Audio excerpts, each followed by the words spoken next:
semuanya, nama saya Nikomen Olivia, saya dari kelas 11 BIPA 4. Di sini saya akan menjelaskan tentang spermatogenesis dan oogenesis. Pertama saya akan menjelaskan apa itu spermatogenesis. Spermatogenesis adalah proses terjadinya spermatozoa atau biasa kita sebut sperma. Nah, ini terjadi tuh di testis atau lebih tepatnya di tubulus semiferous. Sedangkan oogenesis adalah proses terjadinya sel telur atau ovum yang jadi di dalam indung telur yaitu ovarium. Nah, di sini saya akan menjelaskan lebih rinci. Spermatogenesis dimulai dari hipotalamus.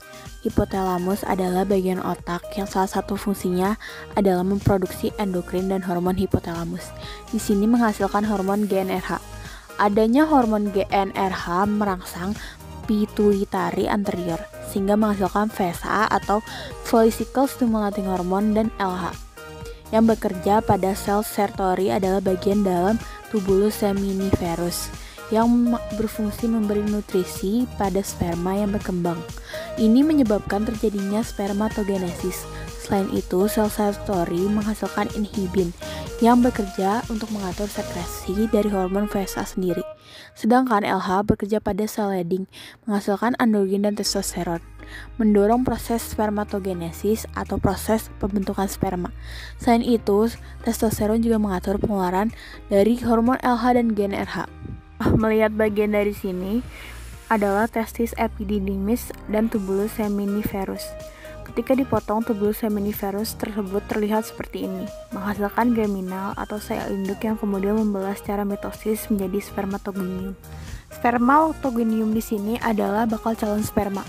Sel induk bersifat diploid atau 2N atau 46 kromosom kemudian membelah menjadi spermatosis primer. Secara mitosis yang bersifat diploid.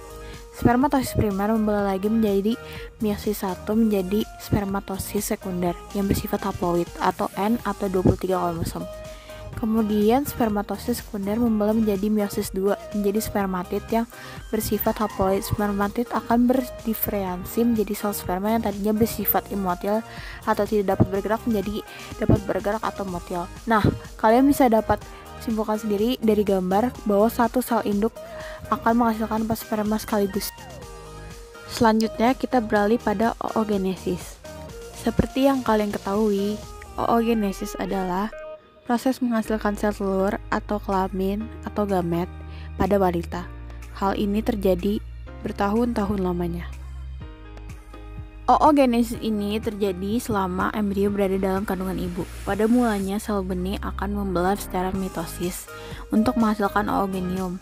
Terus akan membelah lagi secara mitosis untuk membentuk oosit primer. Tetapi kemudian akan menghentikan proses pembelahan profase meiosis 1. Sebelum masa pubertas yang dibawa oleh anak perempuan sejak lahir bukan ovum, melainkan oosit primer, di mana oosit primer ini merupakan calon ovum yang dibawa oleh anak wanita sejak lahir.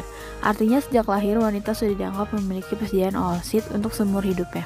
Kemudian masa puber, hormon VSH atau yang lebih dikenal follicle stimulating hormone akan merangsang sejumlah follicle untuk melanjutkan pertumbuhan dan perkembangan.